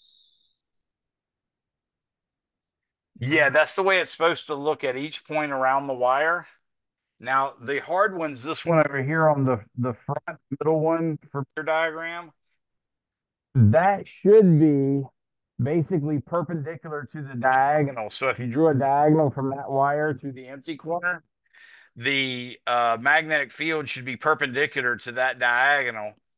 And in fact, it should point back into the uh, basically at a 45 or some angle with respect to the long side, and it'll point somewhere between the first two vectors. So one vector was pointing parallel to the long side, the other one was pointing parallel to the short side, and this one will be in between of those two.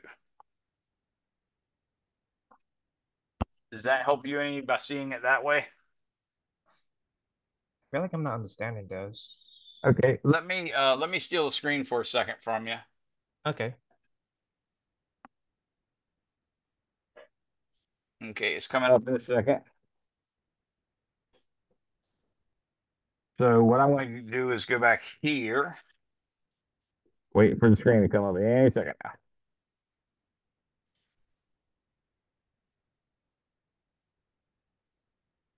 Okay, so what we're imagining here is this is our table.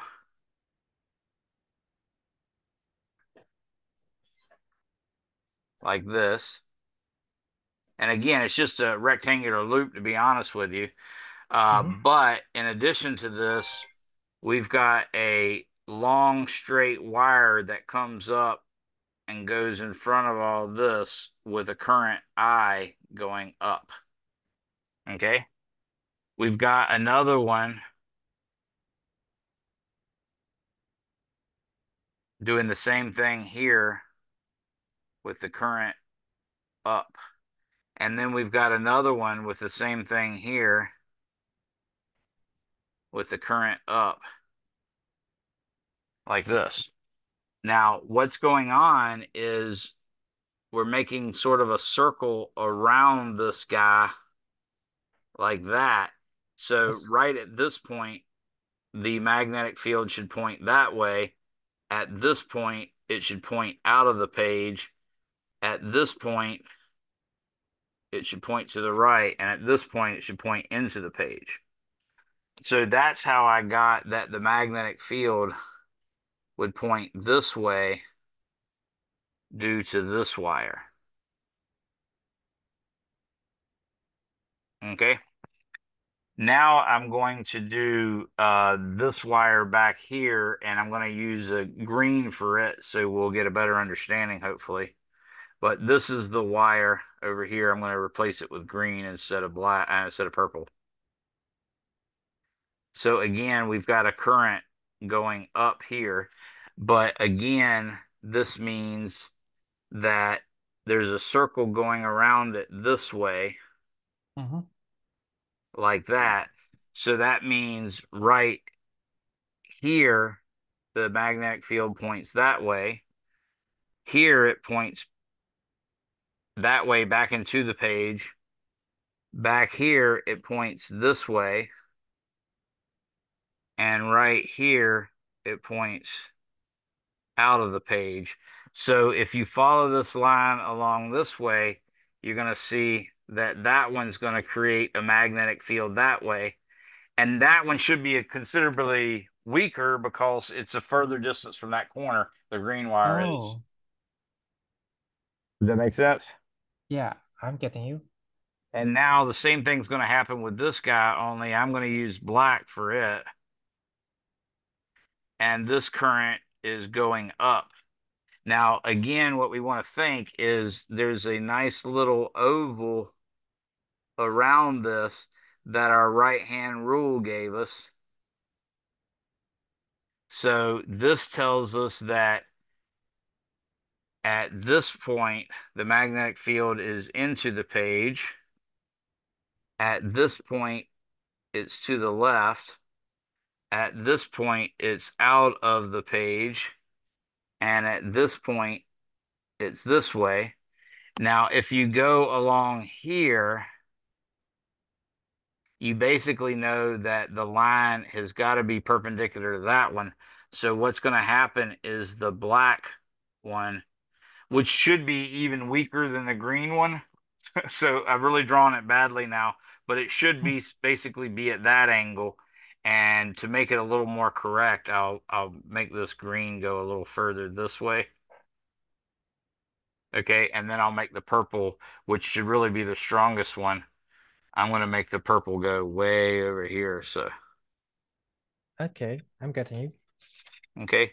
So the purple and the green one can just be added using the Pythagorean theorem. But really, to be honest with you, you need the black one and you need to break it up into a component that's parallel to the purple and a component that's parallel to the green. And then you'll have a purple component of the black one and a green component of the black one. The green component adds to the green vector. The purple component adds to the purple vector in the same direction, by the way. And therefore, you just add those two as numbers for the purples, add the two greens together as numbers for the greens, and then take the square of each of those and add them and take the square root, and that'll give you the magnitude of the magnetic field. So Pythagorean theorem. Yeah. And that's because the purple and the green are at 90 degrees to each other. They don't look like they're 90 degrees, but you know this table, for instance, Is on a at, 3D plane. yeah, it has a 90-degree angle in it. So just like that, Mhm. the purple vector and the green vector at 90 degrees.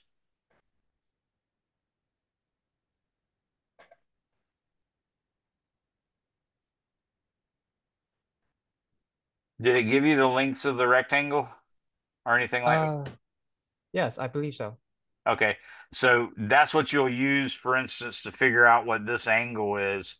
And that angle is going to be exactly the same as, let's see, that angle is going to be the same as this. And then, let's see, that'd be the same as this. That's not very helpful. And the black thing has to be at a 90-degree angle to that. So that should be able to help you.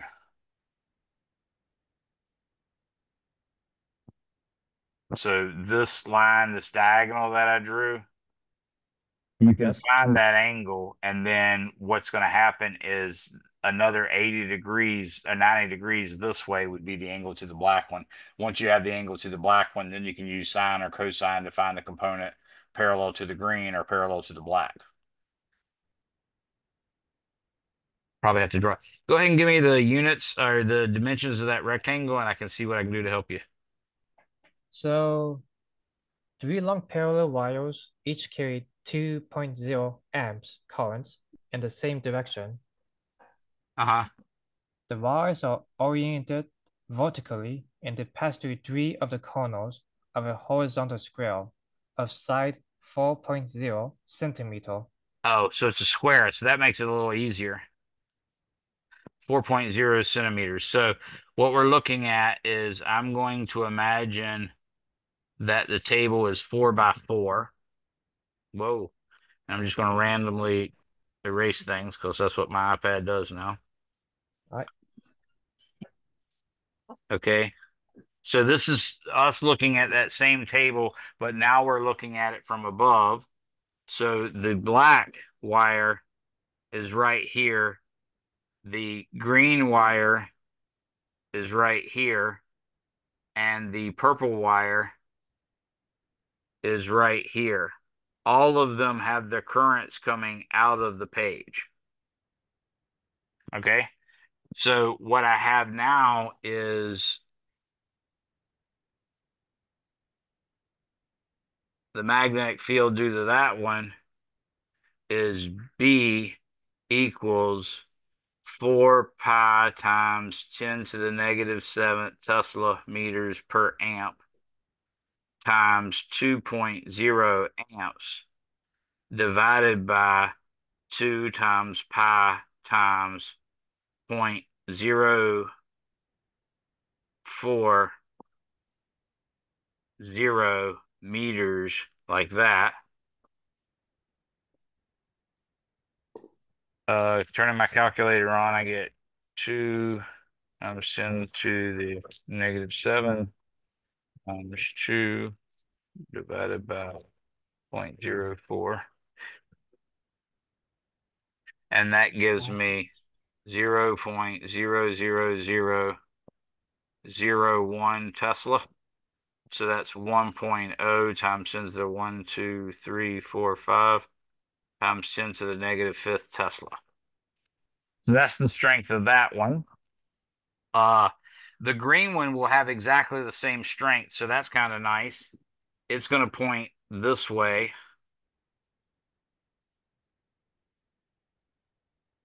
Oops, that's supposed to be green. Stupid me.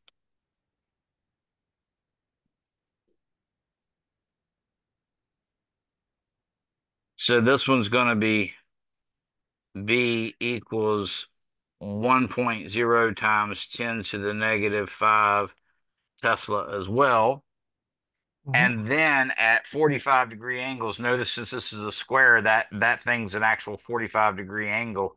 So it's a lot easier than it originally thought.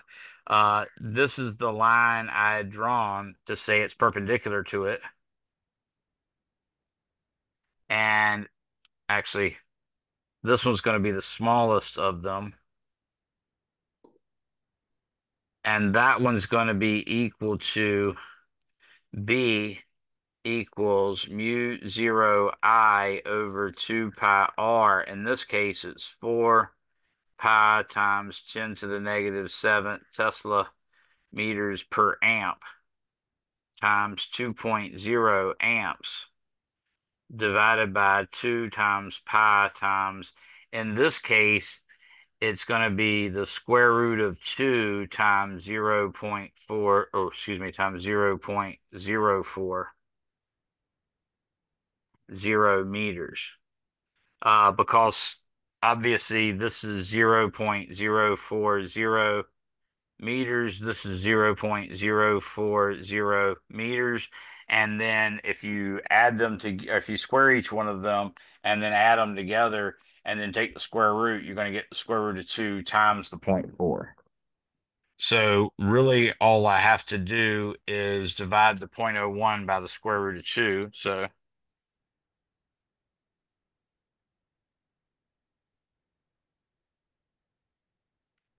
divided by, ooh.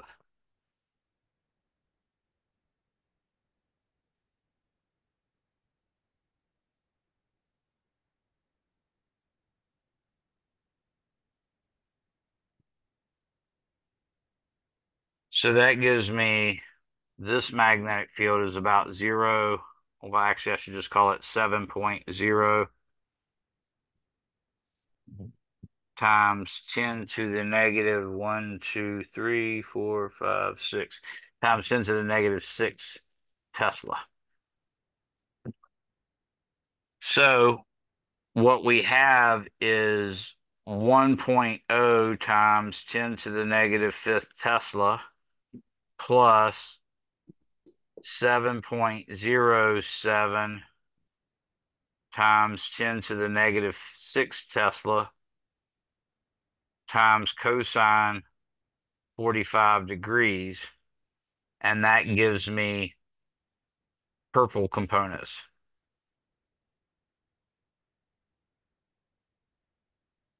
In other words, I'm instead of calling it an x-axis or a y-axis, I'm calling it a purple axis and a green axis. So the purple axis gives us a component that's 1.0 times 10 to the negative fifth for the purple one, plus the black one, which is the 0.707 thing, times cosine 45.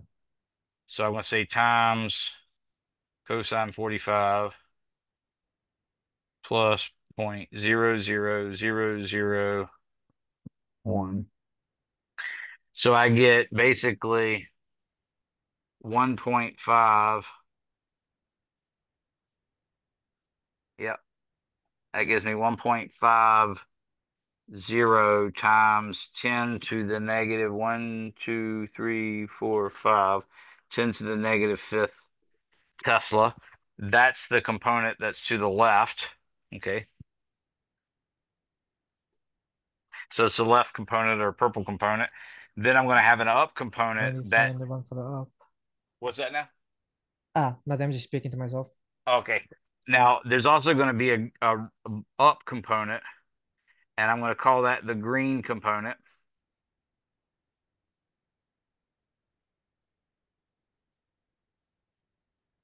And that's going to be 1.0 times 10 to the negative fifth Tesla from the green one, plus it's going to be it's going to be 7.07 times 10 to the negative 6 Tesla times, this time it's going to be the sine of 45 degrees. Only the sine of 45 and the cosine of 45 are equal.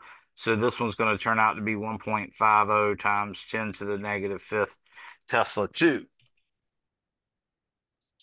So what we now have is a vector that points this way. That's 1.50 times 10 to the negative fifth Tesla. And then a vector that points this way. That's 1.50 times 10 to the negative fifth Tesla, like that. And they're tail to tail. Do you remember how to add vectors that are tail to tail? Tail to tail. Wait. How did I It's called completing the parallelogram. completing the parallelogram? So I imagine that you see the vertical 1.50 times 10 to the negative fifth Tesla black vector that I got there. Imagine just sliding that to the left, to the other end of it, and it would end up right here. And now imagine taking the horizontal one and sliding it straight up, it'll end up here. That's completing the parallelogram. And the, Professor? yes, sir. So when I did the calculation, 1.0 times. Oh wait, I forgot the negative. That's why. Okay, never mind. Yeah, if you got a negative power instead of a positive power, that could be a problem. Yeah, okay, never mind. Okay.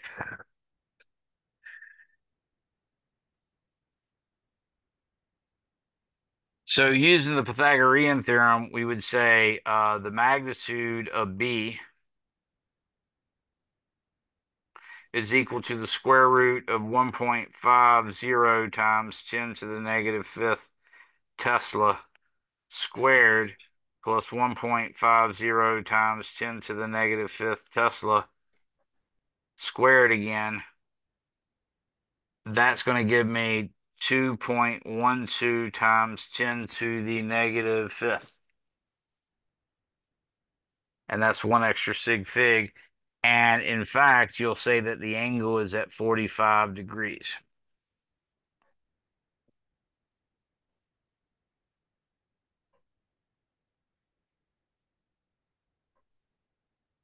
So that's the answer. 2.2 times 10 to the negative fifth. About 2.1 times 10 to the negative fifth. So yes, that would be 21 micro T then. Exactly. Because if you divided the mantissa by 10 then you could multiply, or excuse me, if you multiplied the mantissa by 10, then you could divide the 10 to the negative fifth by 10, and that would be 10 to the negative 6, which is a microtesla. And sure enough, you get 21 microtesla. Mhm. That makes sense? Yeah, I think I get you now. Let me just take a picture of this. No problem. And do you have time for one more? It depends on how quick it is. Let me see what you got. It sounds like Okay. my supper, but I think I might have a little bit of time left.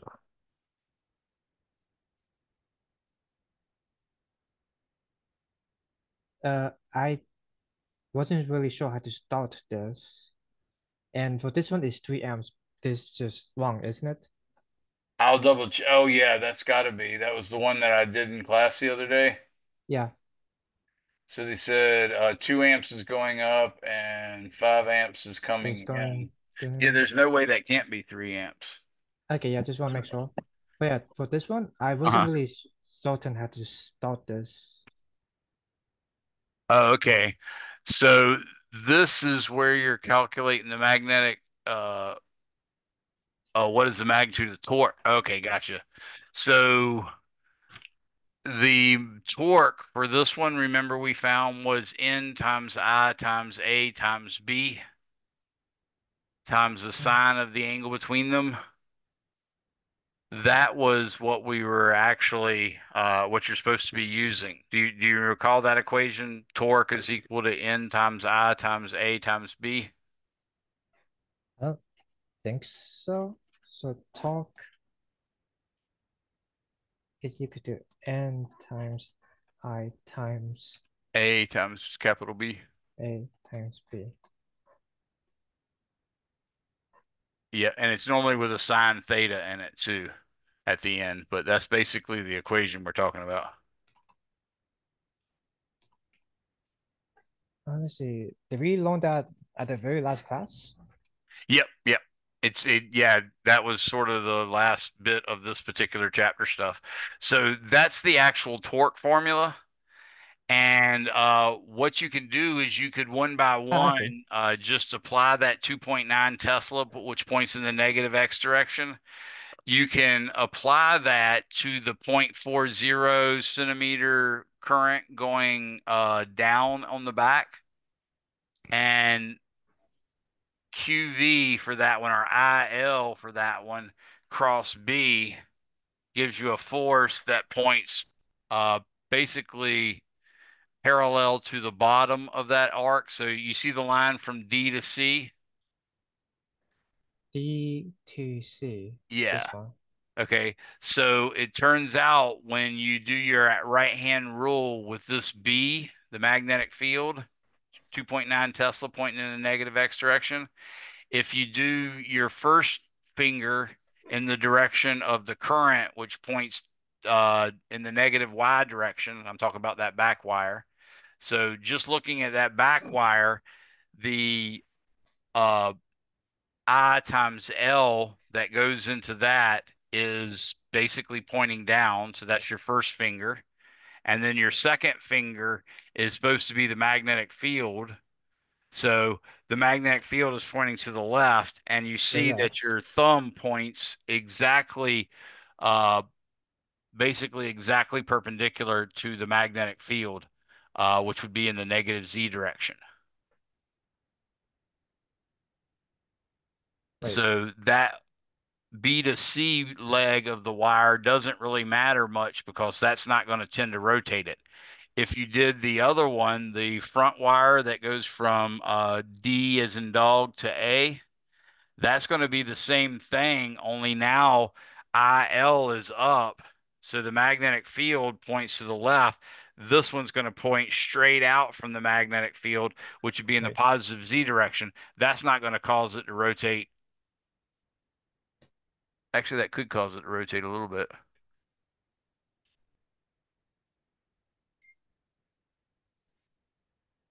Yeah, that's exactly what it could do.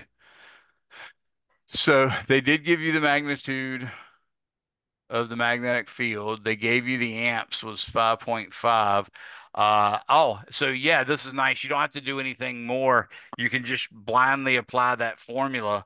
And the formula is supposed to be between, if you look at the current and let your right hand fingers go around that loop, that rectangular loop or that square loop in the same direction the current's going, then Uh-huh. you'd see that the what we call the magnetic dipole would actually point into the page perpendicular to that rectangle that they've got drawn, the rectangle ABCD. Yes, if we go into the page. Yeah, so it's going to be perpendicular to the line DC and perpendicular to the line BC as well, and it's going to point away from us basically. Not necessarily, it's not perfectly into the page, but it's definitely away from us. So that's the direction there, and then that means the B, if you put them tail to tail, then that itty bitty angle that we have between point D and the origin and the z-axis, that little angle is what matters here.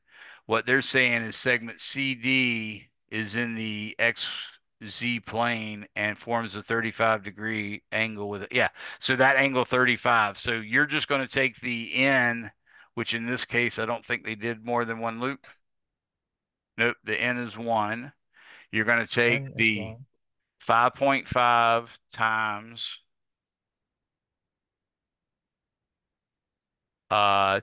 A. In this case, A is 0.30 times 0.40, Because it's a rectangle, right? 0.30 times Times 0.30. 2.9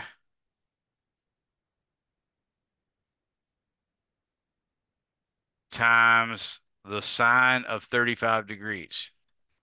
So it will look like 1 for N, 5.5 for I, 0.12 for the area, and 2.9 for B times sine of 35. Actually, I got to work that out. It might not be 35. Let me draw it on my diagram real quick. I got my pad open again.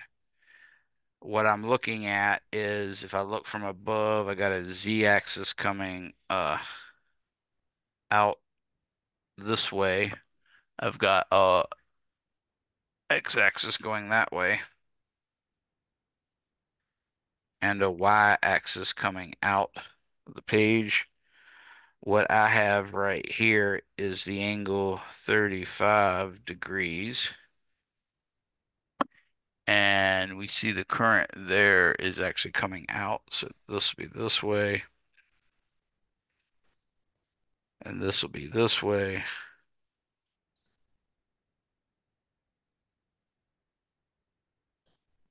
Like that.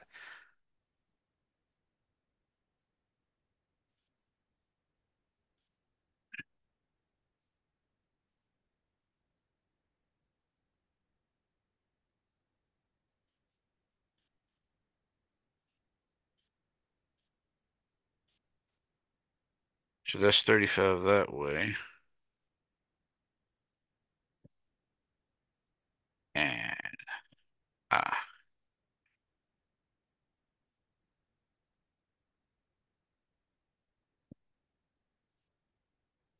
Calculation there.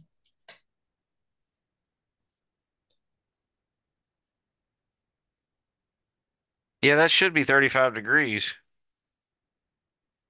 And it did say one loop, right? I don't remember talking about the loop. Oh, did you find that in the equation sheet?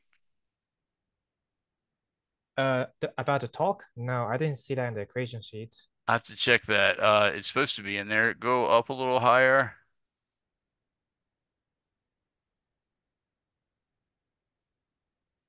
Hmm. Here's torque for RC. Oh, that's the time constant. That's something different, actually. Oh, Wow. So I'm glad you showed me this because evidently I think that's the one I just made last night and it's our finish last night and I don't see it on there.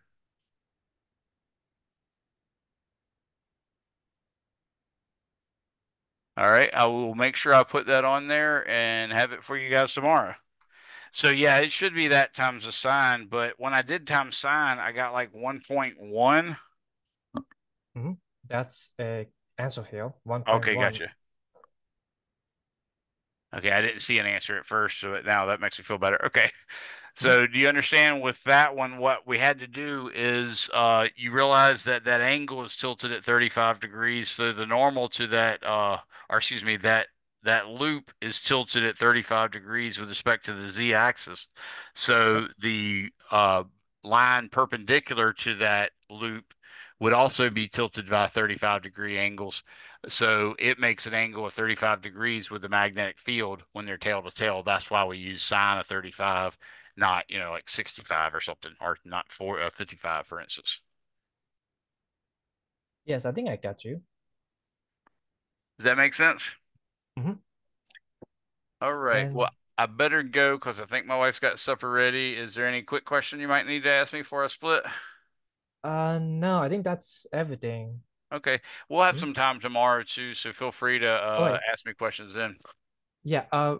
When is our face-to-face test? Is it this Thursday or next Thursday?